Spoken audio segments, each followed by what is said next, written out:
जसले लेखेका दर्जनौं हिन्दी फिल्महरू बक्स अफिसमा रेकर्ड ब्रेक गर्न सफल भए। ती फिल्महरूले बलिउडमा अमिट छाप छोडेका छन्।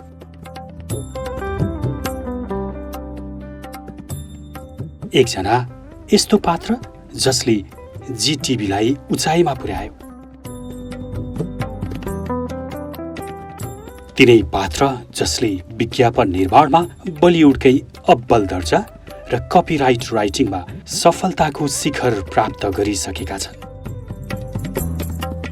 त्यति मात्र होइन, युवा अवस्थामै ओशोसँग भेटेर ओशोको नवसन्यास लिएका यी पात्र व्यावसायिक र आध्यात्मिक दुवै पाटोमा आज पनि सक्रिय छन्।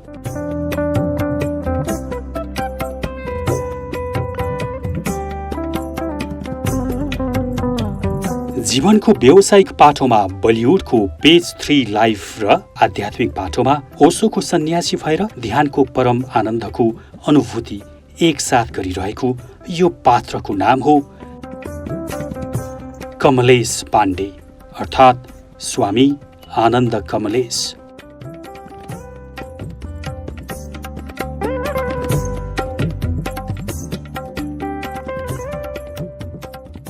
केही दिन पहिला ओशो तपोवनमा सम्पन्न भएको रजनी साधना सङ्घको कार्यक्रममा आउनु भएको सन्दर्भ पारी द जोगिनी शोमा कमलेश कुमारसँग जोरुवा र बुद्ध दुवैको विषयमा केही कुरा गर्ने प्रयत्न गरिएको छ।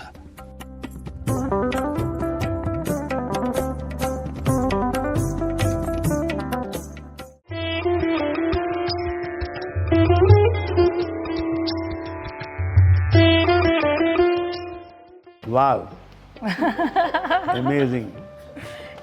खाना मुख से खाने से पहले आँख से खाना चाहिए। इसे सुना है मैंने। Then I wrote Jalwa, which was quite a big blockbuster. Yes, super hit. And then I wrote Tezab, which was a huge blockbuster. कचौरी खत्म हो गई। ओशो came to know कि कचौरी बनी थी और मुझे बताया नहीं किसी ने। तो बोले कचौरी लाओ। अब सब परेशान, कचौरी कहाँ से लाए, कचौरी तो खत्म हो गई। दर्जी अंदर वो भगवान के नाप ले रहा था, शोल्डर, आर्म्स, चेस्ट, ये वो। और हम लोग, मैंने कहा कि देखो बेचारा कितना भोला है दर्जी, भगवान की नाप ले रहा है।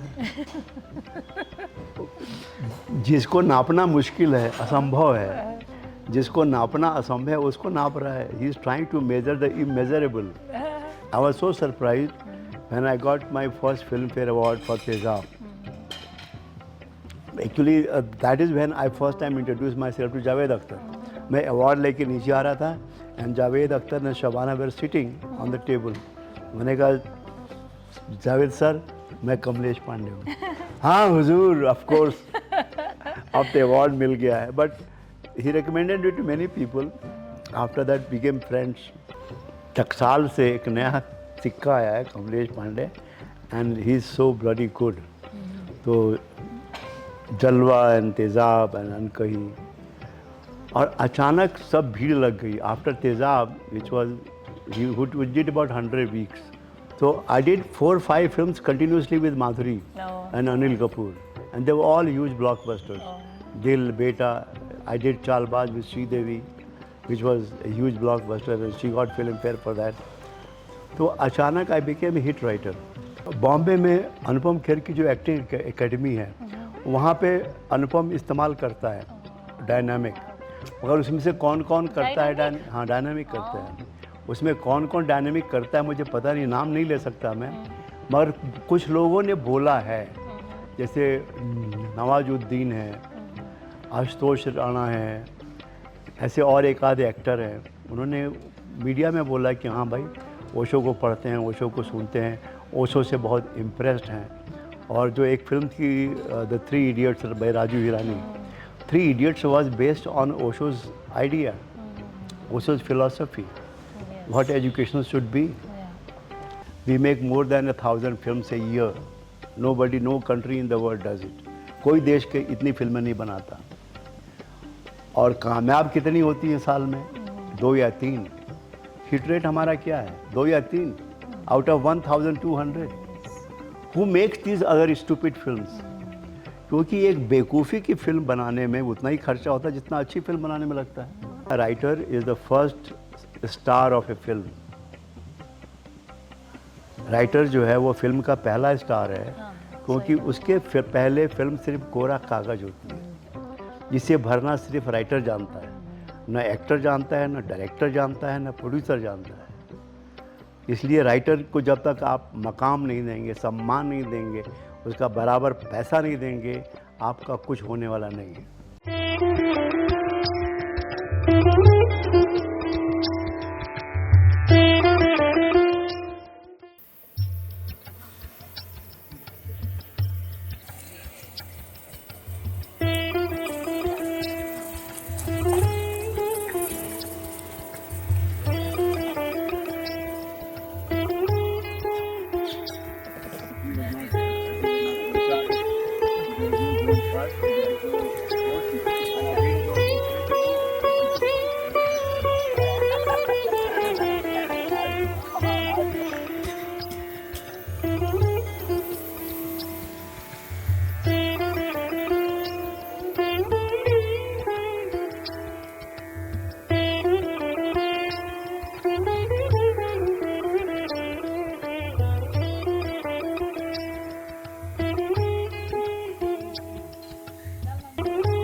स्वामी जी, हमने जड़वादी बुद्ध का कंसेप्ट से भगवान ने जो हमको दिया है जड़वादी बुद्ध लाइफ, उसके बुद्ध का बात किया समाधि पर. अब जड़वादी बुद्ध रेस्टोरेंट पे है हम, तो जड़वा की बात करते हैं.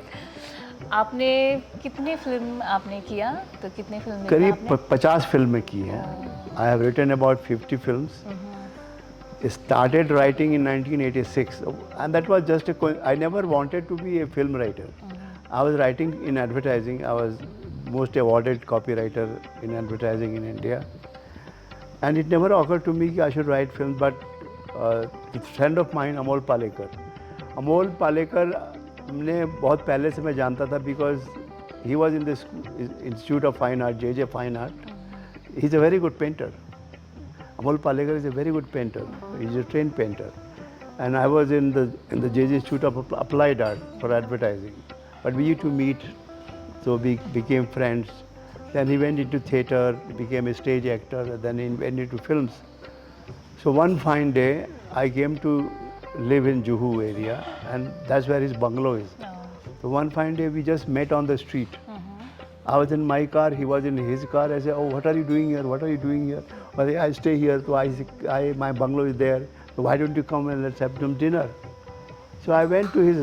मैं घर पे गया खाना खाने के लिए. बोले यार मैं पहली हिंदी फिल्म बना रहा हूँ, and I don't have money for writer, and you don't need money because मैं अच्छे जॉब में था. My life was settled, good flat, good job, wife, the first son was born already. So मेरी कुछ ऐसी रिक्वायरमेंट नहीं थी पैसे की ज़्यादा. तनख्वाह अच्छी थी जो मिलती एडवर्टाइजिंग में. बोले कि you don't need money because you got a good job, so why don't you write it? मैंने कहा मैंने कभी फिल्म लिखी नहीं है. तो you are a writer, you write in advertising, so it's just a same thing, and you understand cinema, you understand entertainment. तो ठीक है, I will try. And I wrote Ankahi. My first film was Ankahi. Deepti Naval, Dr. Lagu, Amol himself, one Bengali girl as heroine, one Bengali actor who's no more. And the whole film was a debate between superstition and scientific temper. The story was like that. वो hero का बाप जो है भविष्यवाणी करने वाला होता है, वो भविष्यवाणी करता है कि तेरी शादी होगी तो तेरी बीवी जो है बच्चे पैदा होते वक्त ही उसकी डेथ हो जाएगी, तेरी बीवी मर जाएगी। तो फैमिली इज़ वरीड कि भाई पहले बीवी मर जाएगी, and he was already in love with the girl. To save the life of the girl, he gets married to some mentally retarded girl, Deepti Naval. वो किसी इलाज के लिए, वो ट्रीटमेंट के लिए बॉम्बे आई हुई है अपने बाप के साथ, और वहाँ तय होता है कि ऐसा करते हैं, उसको वो खुद तय करता है कि मैं इससे शादी कर लूँगा तो ये मर जाएगी, मगर जिसको मैं प्यार करता हूँ बच जाएगी। तो he gets married to this girl, and that's where the whole story starts. कि जब उसको बच्चा होना होता है and the other girl comes to know कि this man is sacrificing the life of an innocent girl just to save me, so she commits suicide, and this girl survives the childbirth. तो उसमें ये था कि भविष्यवाणी जो है wrong भी होती है और सही भी होती है। सही इसलिए होती है कि जो जिससे लव करता था वो मर जाती है, रॉन्ग इसलिए होती है कि जिसकी शादी होने के बाद जो मरने वाली थी वो नहीं मरती है। तो I converted the whole film into a debate between superstition and scientific temper, कि जो अंधविश्वास में और लॉजिकल तर्क में या वैज्ञानिक सोच में, अंधविश्वास और वैज्ञानिक सोच का एक डिबेट जैसा था। तो मुझे लिखने को बड़ा मज़ा आया, and that's where I put Osho in it as much as I could. Bhagwan का सब उसमें जो है, क्योंकि Bhagwan is the only master who had use, जिन्होंने वैज्ञानिक सोच जो है वो धर्म के विषय में वैज्ञानिक सोच का इस्तेमाल किया।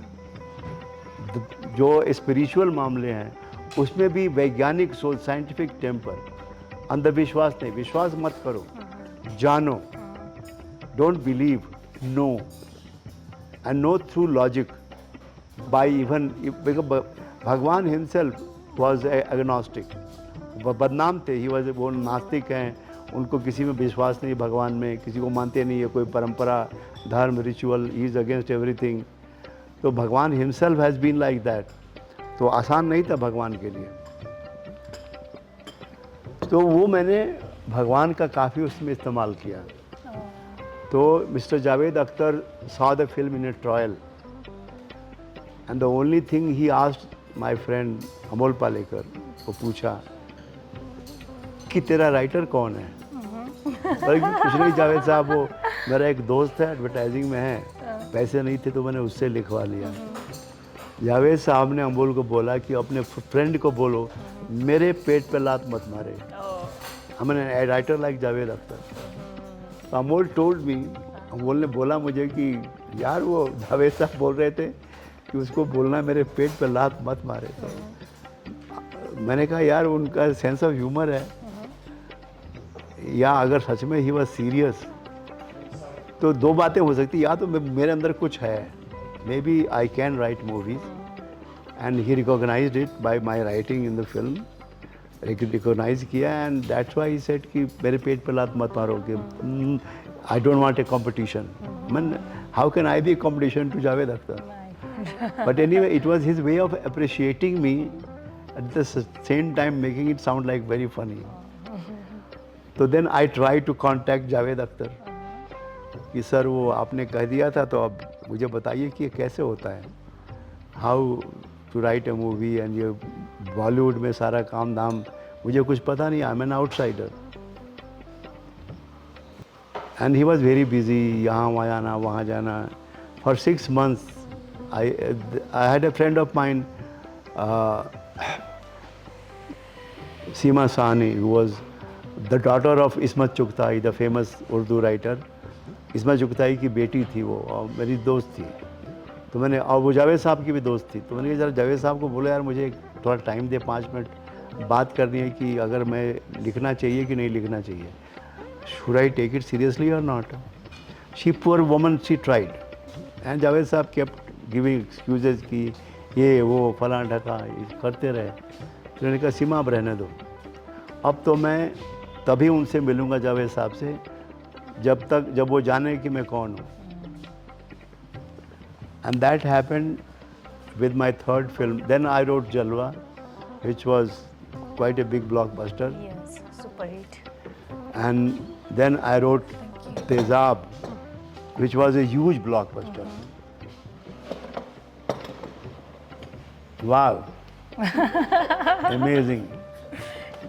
खाना मुख से खाने से पहले आँख से खाना चाहिए। इसे सुना है मैंने। Osho used to, Aman, the way he enjoyed food. In Pune one time, once उनकी एक भाभी आई एक दिन, गाडरवारा से भाभी, एंड भाभी कचौरियाँ बहुत अच्छी बनाती थी। तो भाभी made kachoris in Pune one in the kitchen, and everybody enjoyed. सब भाई माँ, पिताजी, वो सब लोग बहुत कचौरी ख़त्म हो गई। ओशो केम टू नो कि कचौरी बनी थी और मुझे बताया नहीं किसी ने। तो बोले कचौरी लाओ। अब सब परेशान, कचौरी कहाँ से लाए, कचौरी तो ख़त्म हो गई। और ओशो ने बोल दिया कचौरी लाओ, मुझे खाना है। फिर क्या करे, थोड़ा सा मसाला बचा हुआ था बस, बाकी सब ख़त्म हो गया था मटेरियल, मसाला बचा था। बोला कि कुछ नहीं, सिर्फ मसाला बचा है, वही लाओ। तो ओशो हैड द मसाला, भगवान ने मसाला खाया कचौरी का।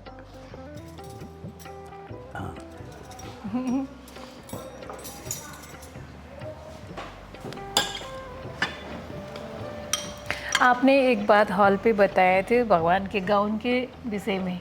क्या? वो गाउन, भगवान जो गाउन पहने थे, जो गाउन, हाँ टेलर वाला, वो स्टोरी बहुत इंटरेस्टिंग था। वो तो जोक हो गया। हम लोग ऑलमोस्ट एवरी संडे सैटरडे हम लोग जाते थे वुडलैंड अपार्टमेंट जहाँ भगवान रहते थे। तो कुछ भी काम हो, जैसे भगवान की किताबें आई थी करीब 1.5 लाख जबलपुर से, तो we were arranging it as a library. तो एक दिन भगवान ने फैसला किया कि अभी वो गाउन पहनेंगे। पहले वो लुंगी पहनते थे एंड शॉल, दैट्स इट। तो अहमदाबाद से किसी ने वो कोई बहुत महंगा वाइट कपड़ा जो है, पतला सा सिल्की एंड वाइट, वो लेके आया मटेरियल, बहुत महंगा कपड़ा।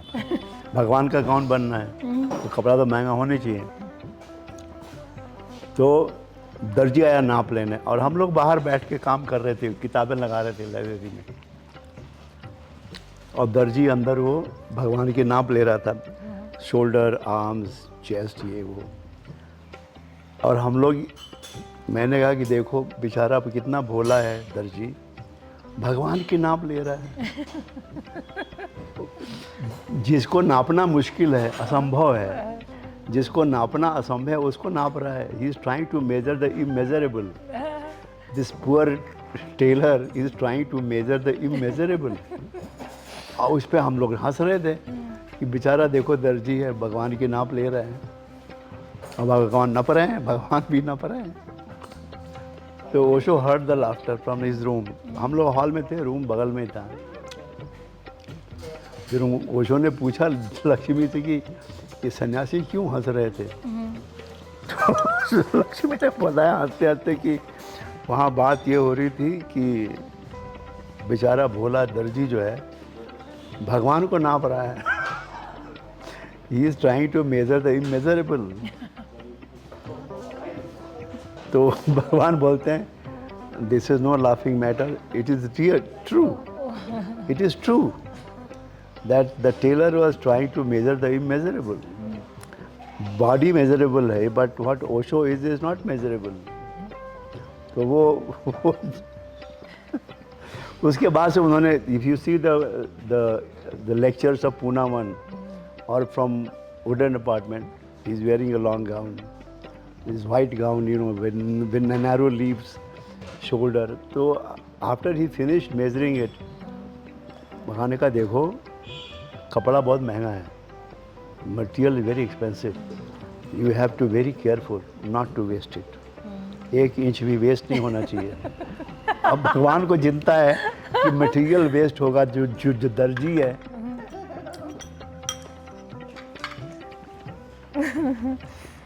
तो इतनी फिक्र थी कि मटेरियल वेस्ट नहीं होना चाहिए।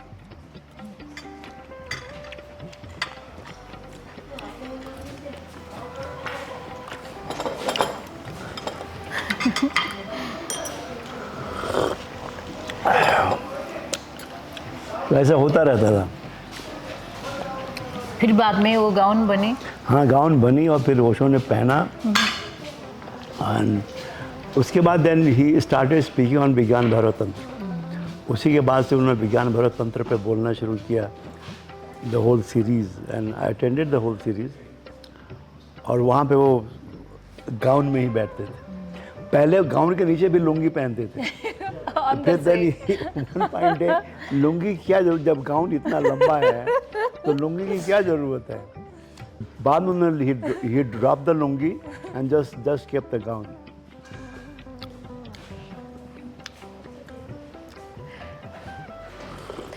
तो स्वामी जी, आपका जैसे बहुत सारे फिल्म ब्लॉकबस्टर हो गए। हाँ, बहुत सारे फिल्मों से आपके बड़े बड़े अवार्ड भी मिल गए। तो आपको उस टाइम, जैसे जब आपको फिल्म में बड़ा बड़ा अवार्ड मिल रहा है, बॉलीवुड की इंडस्ट्री में बहुत सारे नाम हो रहे, उस टाइम को आपका ईगो? नहीं, कोई ईगो नहीं था। ईगो नहीं, in fact I used to enjoy it. क्योंकि एक तो मैंने कभी अवार्ड की एक्सपेक्ट नहीं किया। I was so surprise when I got my first Filmfare award for तेजाब।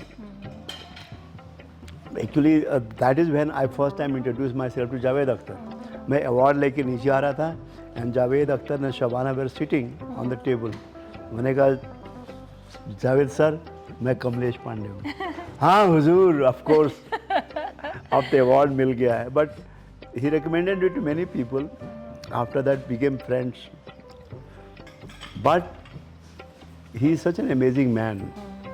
He remembers every line of dialogue from my first film, which I don't. He does. I was so shocked because मैं एक देख रहा था film, एक south की film थी, हैदराबाद की। हमारे जो बहुत बड़े प्रोड्यूसर थे डी रामा नायडू, उनकी फिल्म थी, हिंदी फिल्म लिख रहा था मैं। रखवाला, अनाड़ी लिख रहा था और जावेद साहब लिख रहे थे संघर्ष, जीवन एक संघर्ष। वो वहीं पे उस for the same producer. And Anu Kapoor used to act in the film, तो ही वाज आल्सो देयर। तो शाम को हम लोग बैठ के अपना खाना वाना खाते थे, गप्पे मारते थे। तो मैंने शिकायत की कि जावेद साहब, आपने 6 महीने मुझे मिलने का टाइम नहीं दिया। सीमा साहनी कोशिश करती रही और आप इतने बिज़ी थे। और आज मेरी हैसियत है कि मैं आपके साथ बैठ के खाना खा रहा हूँ और मैं लिख रहा हूँ, आप भी लिख रहे हैं। तो जावेद साहब कहते हैं, हुजूर, मैं भी जावेद अख्तर हूँ। और जब मैंने आपकी फिल्म देखी, और he started narrating lines from my film, कि वो बच्चा होगा तो उसके कपड़े सूखेंगे तो राजाबाई क्लॉक टावर से गेटवे ऑफ इंडिया तक माँ जो है वो रस्सी बांध देगी और कपड़े सूखेंगे बच्चे के। क्या लाइन है, क्या लाइन है। And he went on repeating my lines to me. He was drunk also. And I said, my god, the best writer, film writer of Bollywood is talking about my work, not his work, for a change. So that's when we became good friends. So, and we have remained even now. But he was the one who recommended me to Subash Mukhiya for Saudagar. वो तो मुझे जानते नहीं थे पहले।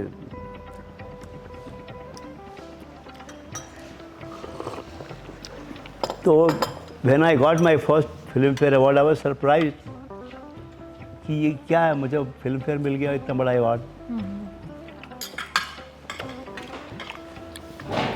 और फिर उन दिनों एक पूरी इंडस्ट्री में एक लाइन चल गई कि भाई टकसाल से एक नया सिक्का आया है, Kamlesh Pandey.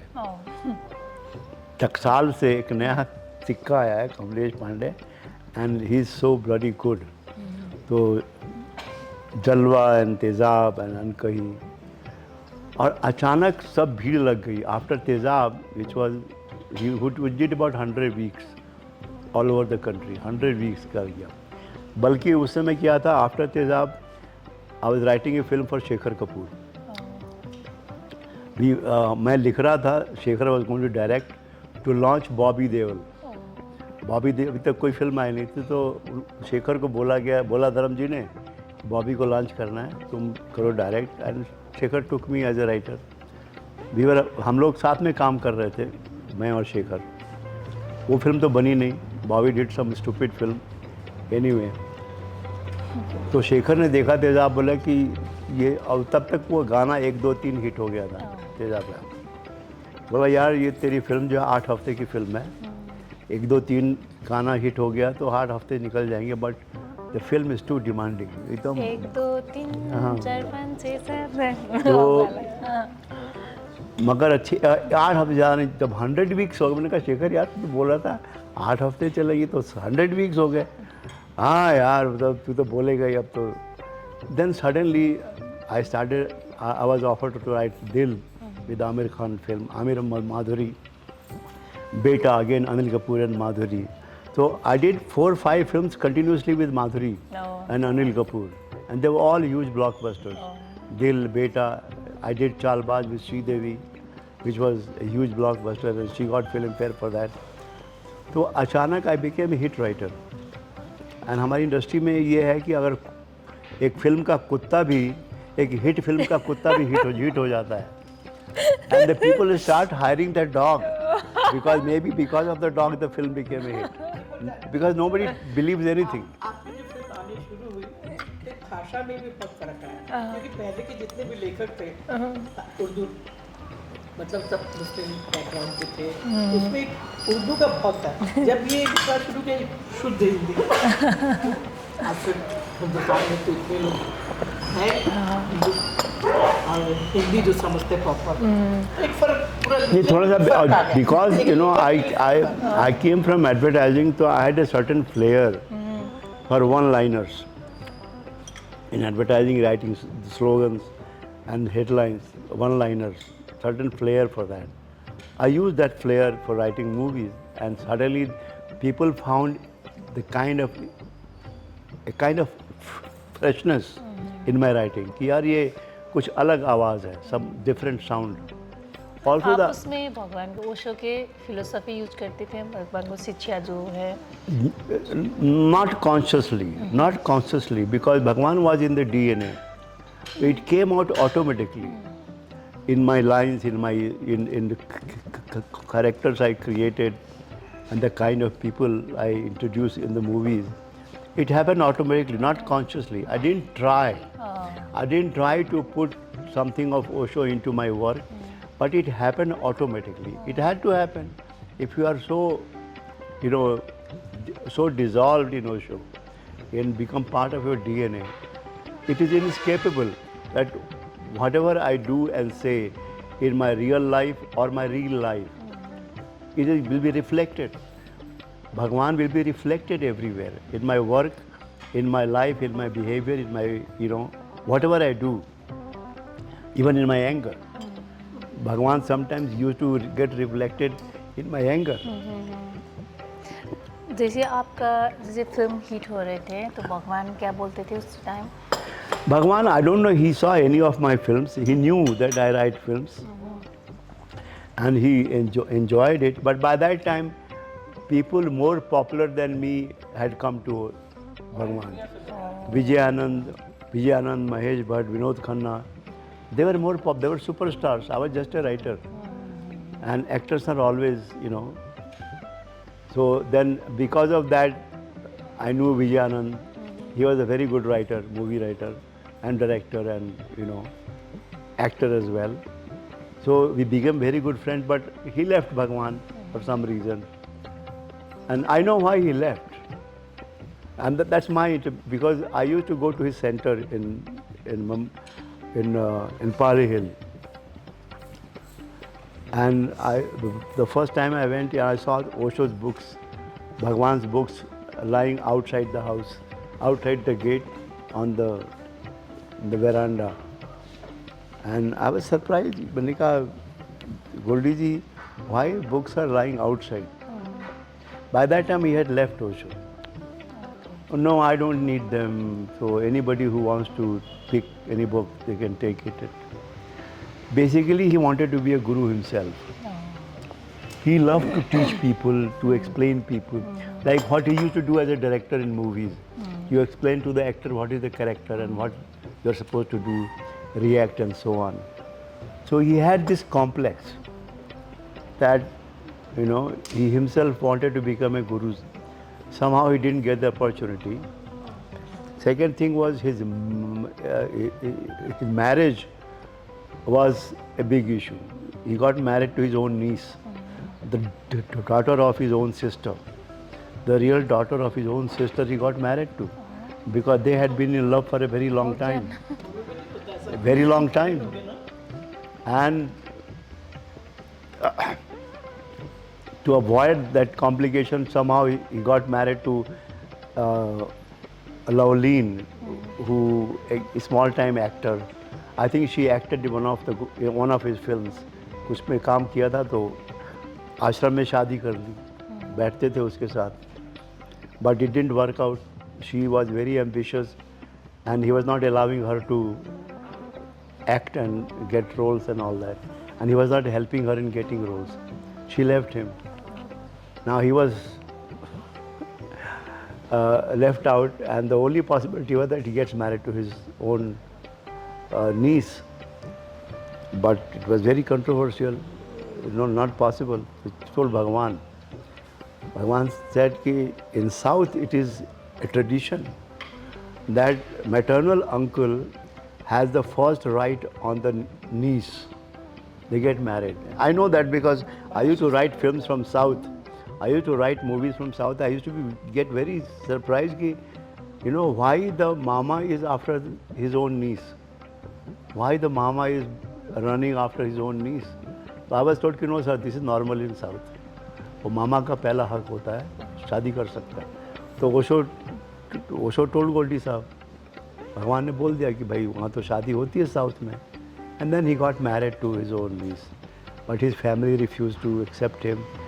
Other people refused to accept him. And a whole lot of controversy about it. And at the same time, he was such a huge director. He had directed blockbusters like Johnny Mera Naam and Jewel Thief and many films. Hum Dono, Guide, Ultimate, the only film which tried to include spirituality in a story. Guide is a huge classic. It's one of my favorite films ever. And I appreciate Goldie Saab for that. कि भाई गोल्डी साहब ने जो guide बनाई, अब वो ऐसी film दोबारा नहीं बन सकती. नहीं. वो ऐसी फिल्म दोबारा नहीं बन सकती. वैसी फिल्म दोबारा नहीं बन सकती.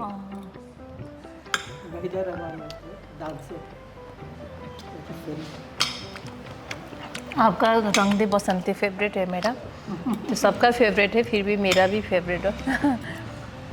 सौदागर भी देखा है. उसके डायलॉग्स देख. Question answer. ला. रैपिड फायर रैपिड सब कुछ आना चाहिए थोड़ा. मेरे पास लिख के लेके आए हूँ. ओके. हिंदी अच्छा नहीं है, फिर भी आज भी कोशिश कर रही हूँ हिंदी में बात करने को.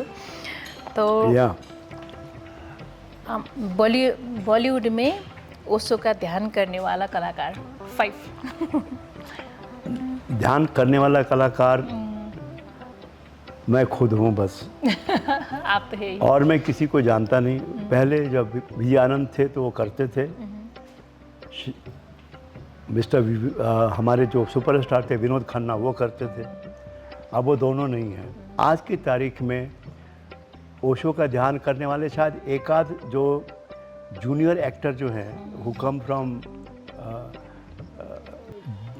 दिल्ली स्कूल ऑफ एक्टिंग, वो जो DSC है ना, the Delhi school of acting, वो है जहाँ से लड़के आते हैं, जब पीपल लाइक मनोज बाजपेयी, इरफान, जो पूरी जनरेशन जो एक्टरों की आई, दे कम फ्रॉम दिल्ली। वहाँ पे इस्तेमाल करते थे भगवान का सक्रिय ध्यान थिएटर में। और बॉम्बे में अनुपम खेर की जो एक्टिंग एकेडमी है, वहाँ पे अनुपम इस्तेमाल करता है डायनामिक। मगर उसमें से कौन कौन करता है डायनामिक करता है। उसमें कौन कौन डायनामिक करता है मुझे पता नहीं, नाम नहीं ले सकता मैं, मगर कुछ लोगों ने बोला है, जैसे नवाजुद्दीन है, आशुतोष राणा है, ऐसे और एक आधे एक्टर हैं, उन्होंने मीडिया में बोला कि हाँ भाई ओशो को पढ़ते हैं, ओशो को सुनते हैं, ओशो से बहुत इम्प्रेस्ड हैं। और जो एक फिल्म थी the 3 idiots by Raju Hirani, 3 idiots was based on Osho's idea, Osho's philosophy, what education should be. तो वो नाम मैं सबके नहीं जान सकता, मगर कुछ लोगों ने ओशो का नाम लिया है कि कुछ ओशो को फॉलो करते हैं। फॉलो बहुत लोग करते होंगे, बहुत कम लोग मीडिया में बोलेंगे। इस मामले में बॉलीवुड बहुत कंजर्वेटिव है, बहुत सिकुड़ा हुआ है। सब जगह है, पॉलिटिक्स में भी है, बहुत सारे लीडर्स ओशो को पढ़ते हैं, लेकिन फ्रंट में आके नहीं बोलते कि ओशो को पढ़ा है, ओशो को सुना है, कबूल नहीं करते। 5 जो ओशो को फिलोसफी पर बना है। क्या 5 फिल्मों? 5 फिल्म, गाइड और 3 idiots, my own Aks. My own Aks was basically developed on Osho's idea that good and evil are not against each other. They are 2 sides of the same coin. कि उसमें एक सीन है मेरी फिल्म में between Amitabh Bachchan and Manoj Bajpayee. Manoj Bajpayee is the villain, evil. Amitabh Bachchan is good. He is the hero. And both sides, the walls are full of mirrors. So they are reflecting each other. और वहाँ पे वो जो dialogue होता है, you should watch the film, Aks, कि good and evil are not against each other. And this is also the insight. Unlike Christianity में क्या होता है कि good versus evil है, evil जो है वो शैतान है, good जो है वो जीसस हैं, वगैरह वगैरह. उसने कहा नहीं. और कल अगर इफ़ यू रिमेंबर, कल रात को उन्होंने बोला कि love hate, I neither love nor hate. There is silence there. There is no love, no hate. There is silence there. तो वहाँ पे सारे डिफरेंसेस ख़त्म हो जाते हैं. जो कॉन्ट्रडिक्शंस हैं, जो अपोजिट्स हैं, वो भी वहाँ डिज़ोल्व हो जाते हैं. तो वो मैंने एस्टैब्लिश करने की कोशिश की थी कि good and evil are not against each other. वो एक दूसरे के खिलाफ नहीं हैं, एक दूसरे के परिपूरक हैं, कॉम्प्लीमेंट्री हैं. एक के बिना दूसरा नहीं हो सकता. ओशन ने एग्जाम्पल दिया है कि राम के बिना तो राम कथा हो सकती है, क्योंकि लक्ष्मण भी हीरो हो सकता है, भरत भी हो सकता है, शत्रुघ्न भी हो सकता है. दे वर ऑल इक्वली गुड, सब अच्छे थे, सभी हीरो बन सकते थे. रावण के बिना रामलीला नहीं हो सकती. You need Ravan. तो रावण के बिना राम नहीं हो सकता, और राम के बिना रावण नहीं हो सकता. तो गुड एंड इविल जो है एक दूसरे के कॉम्प्लीमेंट्री हैं, दे कॉम्प्लीमेंट ईच अदर. तो मैंने अक्स में वो डालने की कोशिश की थी थोड़ी. हालांकि लोगों को बात समझ में नहीं आई और फिल्म उतनी कामयाब नहीं रही. कामयाब, but it is one of my, in fact I did such a joke in the film. I gave a line to the villain Manoj Bajpayee. मैंने सोचा कुछ तो हंगामा होगा, लोग रिएक्ट करेंगे, ऐसा कैसे अपने गीता की लाइन उठा के विलन को दे दी. मैंने कहा नहीं, I want to see the reaction. The line was that वो जब भी किसी को मारने जाता है विलन, तो बोलता है I have nothing against you, मैं तो निमित्त मात्र हूँ, तुम मेरे दुश्मन नहीं हो, मगर मैं निमित्त मात्र हूँ. ठें. तो जब को मुझे तुमसे कोई दुश्मनी नहीं है, बट मैं क्या करूँ, मेरा काम ही है, तो मैं निमित्त मात्र हूँ. एंड मैं मारता था. तो मैंने गीता की लाइन जो है एक विलन को दी थी, मगर वो किसी का रिएक्शन नहीं आएगा कि कोई पढ़ता लिखता नहीं है। Review writers don't read, they are such idiots. वो इतने बेवकूफ़, most of the review writers are so dumb. वो ज़्यादा पढ़ते पढ़ते नहीं, बस चुपचाप वो अधिक से अधिक एक्टरों के बारे में लिख देंगे बस, और कुछ उनको समझ में नहीं आता। तो वहाँ मैंने थोड़ी कोशिश की थी कि वो जो ओशो का विज़न है कि गुड और इविल जैसा कुछ नहीं है, सब एक दूसरे कॉम्प्लीमेंट्री हैं। At that level there is nothing but silence. तो मैंने कोशिश की थी अक्स में, अक्स है। उसके अलावा मुझे कोई फिल्म दिखी नहीं एक्चुअली। ये तीन ही फिल्में जो है मेरे। वो एक था ना कॉमेडी फिल्म, अक्षय कुमार ने वो प्ले किया था, उसमें भूल भुलैया सीरीज भी बना है उनका। आज की तारीख में मतलब मैं सबको कहता हूँ ना कि हम लोग छाती पीटते फिरते दुनिया भर में कि हम लोग दुनिया की सबसे बड़ी फिल्म इंडस्ट्री हैं। We make more than 1000 films a year. Nobody, no country in the world does it. कोई देश के इतनी फिल्में नहीं बनाता।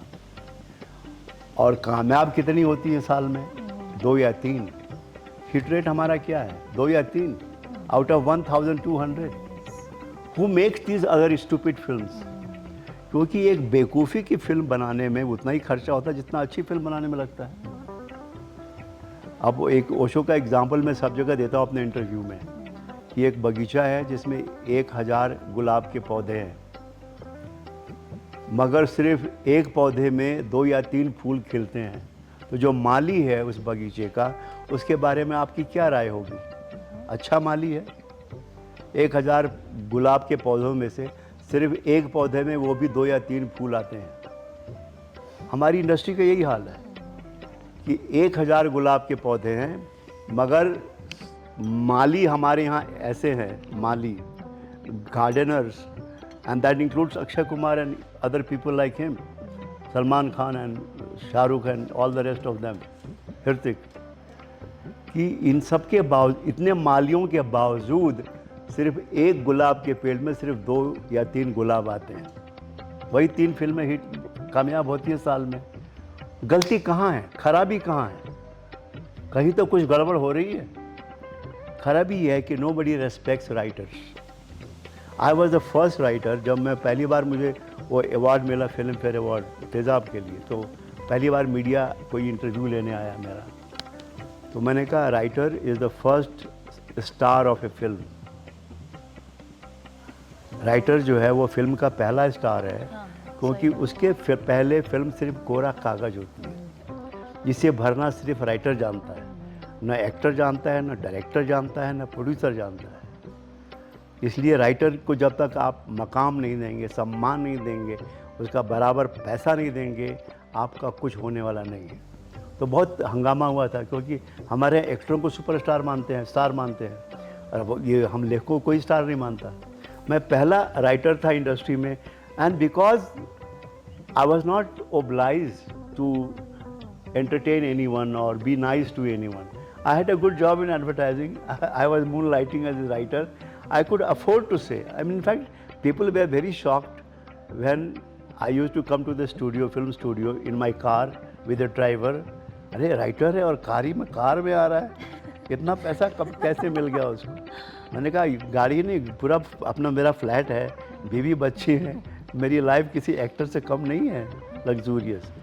तो हमारे यहाँ राइटरों की कोई इज्जत नहीं है, न सम्मान है, न पैसा है, न मकाम है, क्योंकि एक्टरों ने, जो एक्टर हैं, उन्होंने पूरी इंडस्ट्री को होस्टेज बना दिया है। You know, like hostage, when you take hostage and you start blackmailing everybody that I won't let anyone go. एक्टरों की होस्टेज बन गई है पूरी इंडस्ट्री। किसी के पास कोई गुंजाइश नहीं है कुछ अच्छा करने की। बड़ी मुश्किल से, रेयरली कभी कभी कुछ अच्छा निकल जाता है, कभी इत्तेफाक होता है, और कभी कोई एक आध बंदा इतना पागल होता है कि भाड़ में जाए, मुझे जो करना है मैं करूँगा। जैसे साउथ में कुछ लोग हैं, नॉट इन मुंबई, बॉम्बे में लोग नहीं हैं, साउथ में कुछ हिम्मती लोग हैं, बड़े हिम्मती लोग हैं। Somebody who made the animal, हिम्मत की बात थी एनिमल जैसी फिल्म बनाया उसने। या वो जो मैथोलॉजिकल थी, Baahubali, Bahubali 1 and 2. Yes. So they are making something very interesting. हमारे यहाँ हिम्मत नहीं है, हमारे यहाँ सब डरपोक हैं. स्वामी जी, आप ओशो की फिल्म लिखने का कोई प्लान है? कुछ बन रहा है? प्लान नहीं है. शॉर्टकट में लिखा हुआ है. और लिखा हुआ है. Me and an Italian sannyasi Lakshen. He was also a filmmaker. He's still alive. He got cancer and he went back to Italy. We wrote a script for 7 years. We took 7 years to write a biopic on Osho. एक documentary तो बना है ना? कौन सा? Not Wild Wild Country. That is, not that one. लक्षण दूसरा वो बनाया है हमने. हाँ, that came after, later. We took the script and I took Lakshen to every producer I knew, UTV and Mukta Arts and Ad Labs and individuals, actors. Nobody entertained us. Finally, I convinced Subash Ghai, my friend, to produce the film. And he agreed. He announced the film in an international film festival. वो सब है, media में है वो. हमको खुशी हुई कि चलो अब फिल्म बन जाएगी बायोपिक. और बल्कि हम लोग आगे सोचने लगे भाई जो अमेरिका का पोर्शन है रजनीशपुरम का, वो कहाँ शूट करेंगे? Are we going to use stock footage और we going to recreate everything? Actor कौन होगा? वो सब बात हो रही थी. Then we came a legal notice from OIF. Legal notice आ गया कि ओशो पे हमारा कॉपीराइट है, आप नहीं बना सकते. And I got very angry with Subhash Ghai. He is a friend, still we are friends. कि he was very friendly with people in OIF in Pune ashram. Amrit Sadhnath, very close. Dhyanesh, very close. Devendra, the whole gang of, what do you call them? Gang of bastards who call themselves trustees of OIF. He was very friendly with them. He could have easily talked to them and said, look, you look at my script. If any objection, we will try to explain it or we take it out. But let us make the film. मुझे film तो बनाने दो. Script देख लो मेरी, हम कुछ छिपाने वाले नहीं हैं. मेरी स्क्रिप्ट तुम्हारे अप्रूवल लगेगा ही लगेगा. He didn't do anything. And because of the legal notice, the financiers, they ran away. कोई पैसा लगाने वाला आगे नहीं आया. तो वो ऐसे रह गया, स्क्रिप्ट भी वैसी रह गई. बेचारा, उसने इतना काम किया था लक्ष्य ने, रिसर्च वर्क पूरा. तो मैंने कहा यार, तो ऐसा कर, इसको डॉक्यूमेंट्री सीरीज बना दे. So he finally made this 5-part documentary on Osho, which is there available. दिखाया भी, he had a show in Delhi. हमने भी दिखाया. हाँ. तो वो दिखाया उसने बेचारे ने. Now he is trying to recover from cancer. तो we tried. उसके बाद फिर मैंने कहा कि अगर मैं शुरू करता भी कुछ भी हूँ, we'll get a legal notice. They have money, they have lawyers. I don't have money, I don't have lawyers. How are we going to fight them? So I'm waiting. Actually, one day I was just talking to Shailendra Swami, Osho's brother, Shailendra.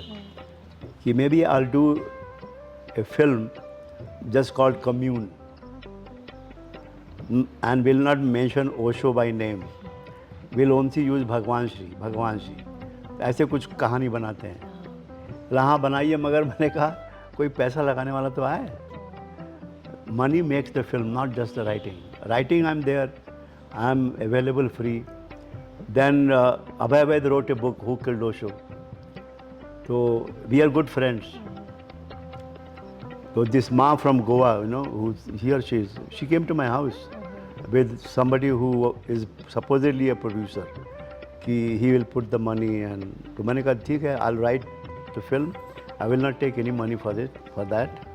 And we'll make the film Who Killed Osho. We'll convert the book into a film. And there is enough material there. Yeah, Who Killed Osho? Yeah, dramatic. And it's a very well written film, very well researched film. And I'm still waiting for it. अभय से मेरी बात होती रहती है. अभय से बोलते क्या हुआ? बोल यार अभी कुछ हो नहीं रहा है. कोई nobody is coming to me and offering to take the rights from the book. तो ये हो रहा है अभी now, and there is a deep state conspiracy. There, like for example, there is a deep state conspiracy against Modi to destabilize him, to get rid of him somehow. वो है, सब जानते हैं कौन क्या कर रहा है. पूरा वर्ल्ड, the whole world, चाहे अमेरिका हो चाहे कोई और देश हो, they are interested in getting rid of Modi because for the first time Modi is making India proud for everything. Similarly, there is a deep state conspiracy against Osho and his work. They are trying to destroy his work. The people in Pune ashram, they are supporting it. They are supporting the conspiracy to destroy Osho as his work. That's why, you know, no mala, ye nahi, wo nahi, no celebration of the Guru Purnima and birthday and entertainment day and so on and so forth. And they removed all the photographs of Osho. And all these idiotic things they have done so far is just part of the same conspiracy. I was talking about it in the RSSI meeting that day, some hint of it, but there is a deep conspiracy. अभी एक film आने वाली है, The Children of a Cult. The documentary is being premiered on October 4 in London. And then supposedly this documentary is by a girl who was a child in Pune when her father was a sannyasi. Now Pune was such a beautiful place. Osho separated all the kids from the parents so that the parents could focus on their meditation without being hassled by the children, and the children could have the freedom to do whatever they wanted to do. So they had their own school, they had their own dormitory, they led their own life, they had their own playground. They did not even need their parents, but still they were free to come anytime they felt like. वो कभी भी जो चाहते बच्चे माँ बाप के पास आ सकते थे, माँ बाप बच्चों के पास आ सकते, मगर ऐसा नहीं कि एक घर में एक साथ रहें, एक साथ नहीं रहते थे. तो बच्चे माँ बाप से अलग रहते थे, माँ बाप अलग रहते थे, और जब मिलना होता मिल लेते थे. तो जो माँ बाप थे उनको मिलता था टाइम अपनी जो जर्नी है, अपनी जो इनर जर्नी है उसके बारे में कुछ करने के लिए, और बच्चों को आज़ादी मिलती थी कि जो बच्चे करना चाहते हैं without being afraid of mother father, उनके कंट्रोल के बिना वो क्या करना चाहते थे उनको आज़ादी थी. It was such a beautiful experiment and that's what Osho believed in, कि the children should have the freedom to do what they want to do. But we control children. You don't do this, don't do that. The most favorite word is no. You can't do this, you can't do that.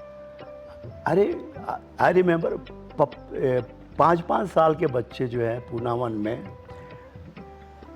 अपने दम auto लेके घूमने निकल जाते थे. बच्चे 2-3 बच्चे मिलके, और उनके पास तो पैसा होता नहीं था, तो they would go to any सन्यासी.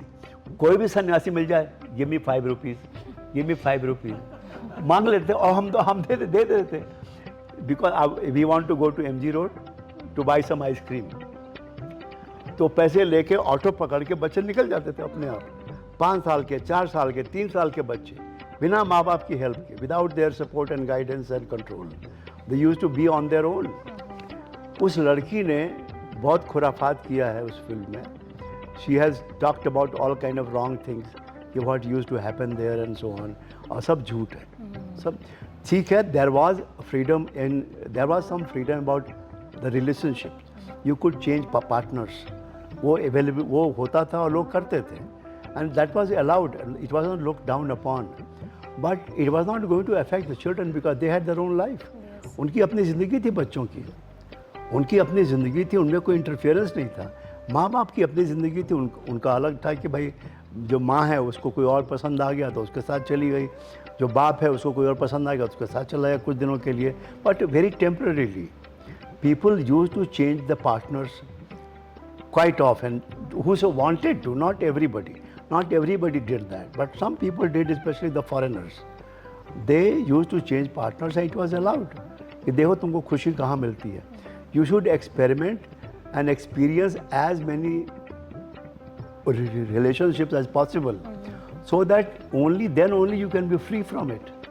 Otherwise you will keep looking for it कि चलो ये लड़की ठीक नहीं है, ये बीबी ठीक नहीं है, कोई और बीबी कर लो, उसको ठीक नहीं है कोई और बीबी. That is the way it's happening all over the world, America, Europe, ऐसे कि भाई एक बीबी वो 3 साल के अंदर डिवोर्स हो जाता है, पहले भी डिवोर्स हो जाता है. तो ओशो ने एक हिम्मत से ये एटमॉस्फेयर क्रिएट किया कि यहाँ तुम ट्राई कर लो, यहाँ तुम ट्राई कर लो. You experiment with as many man as possible, as many women as possible for you, and see what happens. Then only you will be able to come out of the trap कि नहीं अब खोज बंद.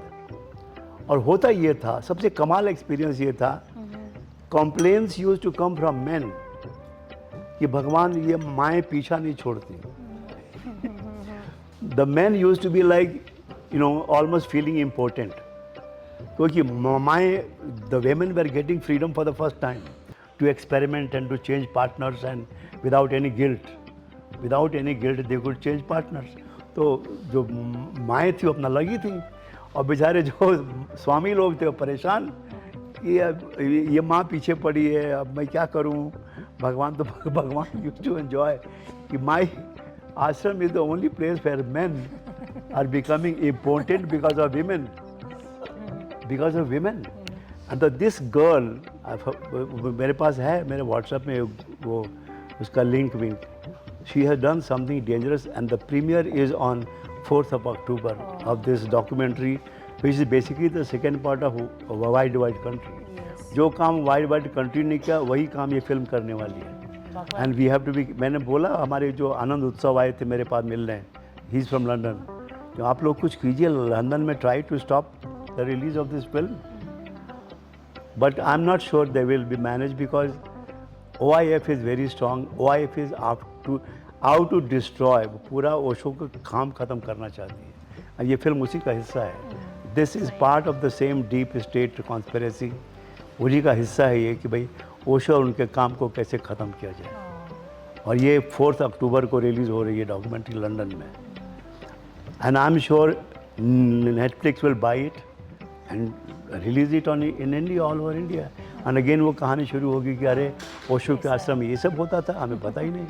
हमें मालूम है कि वहाँ क्या होता था और क्यों होता था, पर हमसे कोई पूछता नहीं. राइट मैसेज वाला फिल्म तो बनना ही नहीं देते ना. हाँ, तो वो बात है. स्वामी जी, आपका फिल्म रिलीज हो रहा है, आ रहे हैं फिल्म. हाँ, तो कब आ रहे हो? अभी तो I have written one film on Adi Shankaracharya, which Ashutosh Gowariker is going to direct. वो करने वाला डायरेक्ट. अभी वो इसमें MP गवर्नमेंट इन्वॉल्व है, और ये जियो ऑफ रिलायंस वो इन्वॉल्व है. तो जो पहले के मुख्यमंत्री थे चौहान साहब, वो तो बहुत चाहते थे, मगर अब वो हट गए. अब वो मंत्री बन गए दिल्ली में, सेंट्रल गवर्नमेंट में आ गए. उनकी जगह नया CM आया है कोई मोहन यादव करके. अब उनके साथ बात चल रही है कि भाई जो फंडिंग है वो आए तो काम आगे बढ़े. तो because that is an effort actually. या this is a very interesting story. Do I have the time? No, ख़त्म करना है. ख़त्म करना है. तो उसमें मैंने ओशो को बहुत डाला हुआ है. वो शंकराचार्य की कहानी है. तो और शंकराचार्य आज अगर जिंदा होते और बोलते तो वही बोलते जो ओशो बोल रहे हैं. तो वो एक फिल्म है. दूसरी, there is one film I am writing for Vivek Agnihotri called Kashi Vishwanath. जब औरंगजेब की फ़ौज ने आके मंदिर को तोड़ने की कोशिश की, काशी विश्वनाथ टेम्पल को, तो नागा साधुओं ने उनको मार के भगाया. पहली बार तो मार के भगा दिया, दूसरी बार बड़ी फौज आई, they all sacrifice their lives, Naga sadhus. So that is one I am writing. Okay. And there is one film for Rakesh Om Prakash Mehra, which is an old script of mine which I am trying to update it little bit. अभी मैं वापस जाके वो ख़त्म करूँगा उसका काम. तो वो एक 3 जो हैं फिल्में ये आने वाली हैं. फिल्में टाइम लेती हैं. आई एम नॉट इन अ हरी. और अंत में आपको तपोवन के बारे में फिर 2 शब्द करके हम फिर कार्यक्रम ख़त्म करेंगे. Tapovan is perhaps the only Buddha field right now on the planet where you can experience the same energy that Osho sannyasins used to experience in Pune 1 and Pune 2 when Osho was in the body. This place is an invitation to every meditator because the real experience is here, right now. I have been to many places. This is the only place right now, in my view, which is a Buddha field and which can give you the experience not only in Osho Samadhi, but you sit anywhere. The breeze here is full of Osho's energy. Osho has embodied this place so much that everything in this place around it has the Osho's fragrance and Osho's feel, and one can feel. So we don't miss Osho, honestly.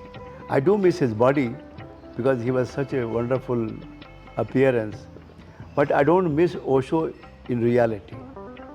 He's here all around, breathing. We are breathing Osho, we are eating Osho. He's there in the breakfast and the tea and the fruits and everything. So we are eating Osho, we are drinking Osho, we are breathing Osho, we are living Osho. That's what Tapovan is.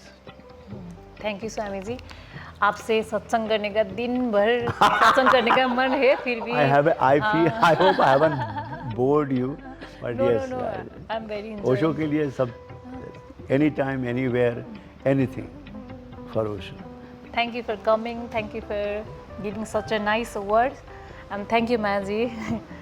हम फिर बात करेंगे camera के बाद भी, तो thank you so much, thank you all of you.